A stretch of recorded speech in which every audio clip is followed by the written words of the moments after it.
ஐந்து கரத்தனை ஆனை முகத்தனை இந்தின் இளம்பிறை போல மேற்றினை நந்தி மகந்தனை ஞான கொழுந்தினை குந்தியில் வைத்தடி போற்றுகின்றேனே.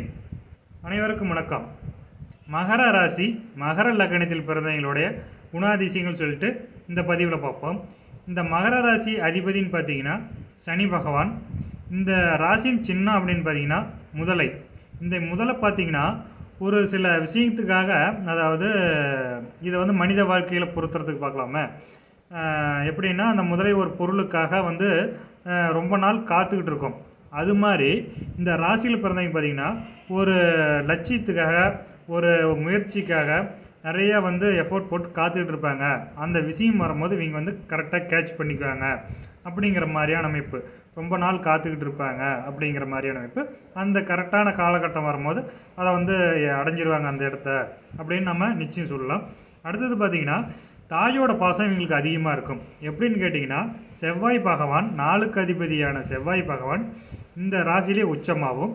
இந்த ராசியின் அதிபதியான சனி பகவான் அந்த 4ஆம் இடத்துல போயிட்டு நீச்சமாயிரும். அப்படிங்கும்போது இவங்க போய் தாய் ஸ்தானத்தில் சரணடைஞ்சிருவாங்க.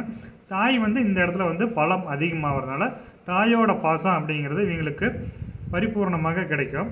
அடுத்தது பார்த்திங்கன்னா இவங்க லக்னாதிபதி 4ஆம் இடம் அப்படிங்கிற தாய் ஸ்தானத்தில் நீச்சமாகுது இல்லையா, 2ஆம் அதிபதியாக வந்துடுவார் இந்த லக்னத்துக்கு. இந்த ராசி மகர ராசி மகர லக்னத்துக்கு 2ஆம் இடம் அப்படிங்கிறது பொருளாதாரம் இல்லையா, வாக்குஸ்தானம் இல்லையா.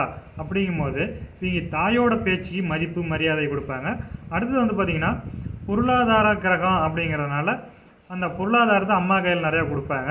அடுத்தது பார்த்திங்கன்னா ஒரு வீடு, சொத்து பத்து வாங்கிறது, வண்டி வாகனம் வாங்குறதுல நிறைய முதலீடு செய்வாங்க.